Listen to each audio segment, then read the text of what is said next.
يا جمال الفطاير دي وهي لسه طالعة كده سخنة من الفرن ومدفية البيت وريحتها الجايبة لآخر الشارع. حاجة كده بجد، يعني لو عملتيها ولادك هيبوسوا ايدك عليها من جمالها. عملتها ببواقي كده من عندي في التلاجة، من نص كيلو دقيق عملت كل الكمية دي، اللهم بارك، كلنا وشبعنا. واللي اتبقى كمان حطيته في اللانش بوكس للولاد الصبح ياخدوه مع المدرسة. يلا نقول بسم الله الرحمن الرحيم ونشوف الجمال ده عملنا ازاي. اول حاجه نص كيلو دقيق، حطيت عليه معلقه كبيره من الخميره الفوريه، رشه من الملح، واحط عليه كمان معلقتين كبار من السكر، واحط عليه معلقتين كبار من الحليب البودر، وده اختياري.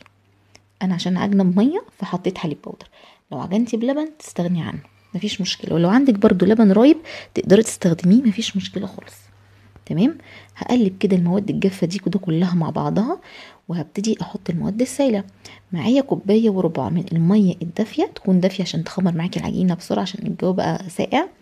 تمام. واحط بياض بيضه، والصفار انا ركنته على جنب. وهبتدي ان انا احط ربع كوبايه كده من الزيت، وبكده تكون المواد السائله خلصت معايا. هعجن كل الكلام ده على ايدي او في عجان. المهم ان العجينه بتاعتي هتكون بتشبط. يعني ايه؟ يعني احط ايدي كده صباعي يكون بيشبط كده في العجينه بالشكل ده. ممكن كمان تبصم معاكي. هي دي الطريقه المظبوطه اللي انا عايزاها النهارده، او هو ده المقدار المظبوط. تمام. يعني بصوا التشبيط فيه تشبيط كده اهي، بس بسيط مش كتير قوي. ده المقدار المظبوط اللي هيديكي عجينه رائعه هشه تحفه. جبت العجينة بتاعتي وهبتدي ان انا هحطها كده في البولة، بس انا هسويها.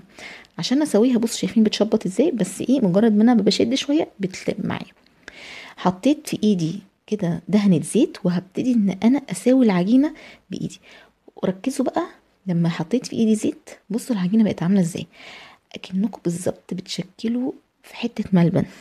بصوا النعومة، ملمسها ناعم من فوق ازاي، طرية معاكي جدا. العجينة مظبوطة قوي قوي قوي يا جماعة، مظبوطة جدا. اول ما احس ان ملمسها بقى ناعم كده خلاص، هسيبها بقى تخمر في البولة بتاعتي لمدة، في الشتاء ده في الجو اللي احنا فيه ده ممكن تقعد لها ساعة ونص. اما لو في الصيف لا، هي نص ساعة وخلاص على كده. هغطيها ببلاستيك راب وهسيبها تخمر في المدة بتاعتها. وبعدين تعالوا نحضر الحشوة بقى لحد ما ايه، ما العجينة دي تخمر معايا. بسطرمة، حتتين كده بسطرمة، تلاتة، ممكن يبقى لانشون، ممكن يبقى سوسيس، ممكن يبقى سجق، لحمة مفرومة متعصجة عندك، اي نوع حشوة، ممكن اي حاجة اي حاجة ممكن كمان تستغني عنها. حطيت شوية جبنة موتزاريلا، شوية مبشورة طبعا، وجبنة رومي مبشورة بالشكل ده، حبات كده صغننين. واحط عليهم معلقتين كبار من الجبنة الكريمي، اللي هي انا بستخدم مزارع دينا. تقدروا تستخدموا اي جبنة فيتا عندكم برضو مفيش مشكلة خالص. يعني انا عايزة بس هي هتساعدني ان الخليط ده يتجانس مع بعضه. وممكن برضو تستغنوا عن الخطوة دي خالص وتحطوا الحشوة، كل حشوة لوحدها، يعني مش شرط ان انتوا تدمجوا الكلام ده كله. اخر حاجة حط كده رشة اوريجانو او زعتر. تمام. اللي هو يعني اوريجانو، هو في ناس بتقول عليه اوريجانو وفي ناس بتقول عليه زعتر. تمام. فهقلب كده الكلام ده كله مع بعضه لحد ما اداني عجينة كده قوامها بالشكل ده. دي كده هتبقى العجين هتبقى متماسكة معاكي في قلب الفطاير. بعد كده هتلاقي العجينة بتاعتي اختمرت بالشكل ده، شايفين؟ حتى لما اختمرت ملمسها ناعم ومختمرة كده بشكل حلو قوي. مظبوطة عجينة، مظبوطة مظبوطة مظبوطة. هطلعها، حاول ان انا ما فضيش الخمر بتاعها او ما فضيش الهواء منها. هنزلها كده بالراحة، وهبتدي كده ان انا اقسمها. انا النهاردة قسمت على 6 كور. تقدري تقسمي بالعدد اللي انت حابيه، تقدري تقسمي كرات اصغر من كده او اكبر من كده، تديكي كمية اكبر او كمية اصغر براحتك. بس انا حطيتها على 6 كرات، فكان الحجم اللي انتوا شايفينه في اول الفيديو كان حجم مظبوط جدا. انا بايدي كده وبالنظر الكوره اللي احس ان هي اكبر كبيره ببتدي ان انا اشيل منها حته بالشكل ده، وبجمعهم في الاخر للكوره الست. بس كده. هكمل بقى تشكيل كل الكميه. وزي ما انتم شايفين العجينه لما اختمرت يا جماعه ما بقتش تلزق في ايدي خالص زي الاول، ما بقتش تشبط خلاص. هي كانت بتشبط في الاول، بس بعد ما اختمرت بقت مظبوطه جدا معاكي بالشكل ده. لا في تشبيط ولا في اي حاجه خالص. مش هريحها بقى تاني. يعني انا مجرد ما قسمتهم بالشكل ده ل6 كور، هبتدي ان انا اكورهم وهبتدي ان انا اشكل فيهم على طول، لان انا مفضتش الخمر اللي فيها وما عجنتش فيها تاني. بلانشة كده او على الرخامة بتاعتك رشة دقيق بسيطة، وابتدي ان انت تمسكي كورة كورة وعايزاها بالحجم اللي هو الشكل البيضاوي ده، عشان هبتدي ان انا احشيها دلوقتي من الحشوة اللي انا جاهزة. بس قبل ما احط الحشوة احط كده معلقة من الجبنة الكريمي عليها، علشان برضو تلزق لي الحشو على العجين. انا عايزة العجينة تبقى لازقة كده، الحشوة تبقى لازقة كده على العجينة، فاحط معلقة برضو صغيرة كده من الجبنة الكريمي اهو، او اي نوع جبنة عندكم. ممكن كمان يا جماعة تحطوا صلصة بيتزا اللي هي اللي كلكم عارفينها، بس هي الفطاير التركية بتبقى عبارة عن جبن يعني. ابتديت ان انا احط الحشوة بتاعتي بالشكل ده.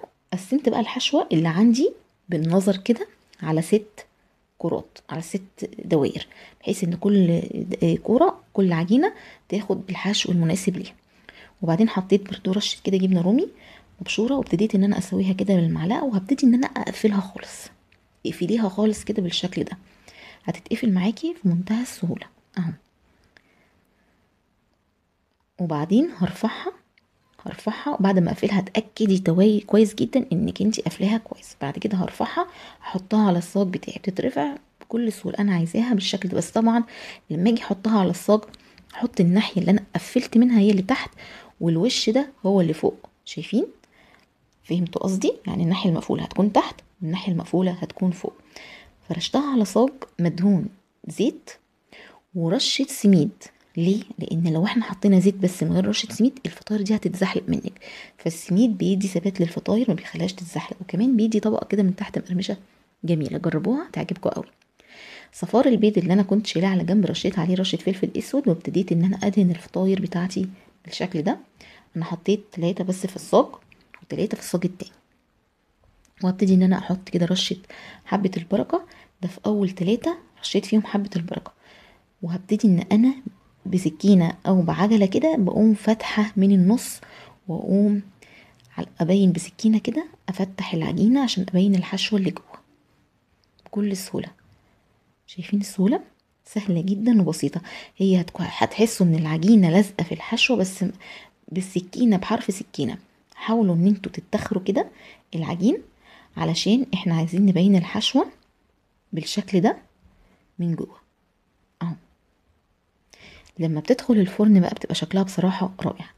وهعمل ايه دلوقتي؟ هقوم حاطه بقى على الحشوه دي شويه جبنه موتزاريلا تانيين على الوش بالشكل اللي انتوا شايفينه ده، وعلى الوش برضو هقوم حاطه رشه زعتر اهو. شايفين؟ حلوه جدا جدا، شكلها اصلا حلو قبل ما تدخل الفرن. رشه زعتر وادخل الفرن. ال3 التانيين انا رشيتهم سمسم، ما رشيتهمش حبه البركان. تقدري ده تقدري ده، وعملتهم نفس الكلام وبرضو على الفرن. الفرن بقى هما بياخدوا قد ايه؟ الفرن انا مشغله على اعلى حراره فيه، بحطها في الرف الاوسط، مشغله المروحه ومشغله فوق وتحت مع بعض. ما عندكيش الكلام دوت، هتشغلي على اعلى حراره برضو وتحطيها في الرف الوسط. اما تحسي ان هي خدت لون من تحت شغلي الشوايه تاخد لون من فوق وتطلع معاكي بالجمال ده. ملهاش حل، ريحه وشكل وطعم وجمال وحلاوه، كل حاجه كل حاجه. وقابله معاكي في كل حاجه، بواقي فراخ، تونه، بواقي اي بواقي عندك في التلاجة، اي حاجه تقدري تعمليها ان شاء الله بجبن بس من غير لحوم خالص هتمشي معاكي. شايفين التسويه حلوه ازاي من تحت؟ خدت تسويه حلوه جدا، واخده لون حلو جدا من فوق، شكلها يشهي بطريقه مش طبيعيه يا جماعه، والطعم يفوق. حلوه قوي قوي قوي. طلعت كده الكميه بتاعتي كلها ما شاء الله تبارك الرحمن يا جماعه. مبروك يا جماعه، نص كيلو عمل كميه حلوه جدا وبيشبع مشبع جدا يا جماعه على فكره. بصوا ما شاء الله كميه محترمه محترمه. تعالوا بقى دلوقتي نقطعها ونشوف الجمال ده عامل ازاي. انتوا لو جربتوها مش هتسلوها، هتحبوها يمكن اكتر من البيتزا كمان، وسهلة وبسيطة وقابلة معاكي لأي حشوات انت حباها. بس كده، وده فيديو النهاردة، اتمنى يكون عجبكم. اشوفكم ان شاء الله في فيديو جديد بوصفة جديدة. شكرا ليكم، مع الف سلامة.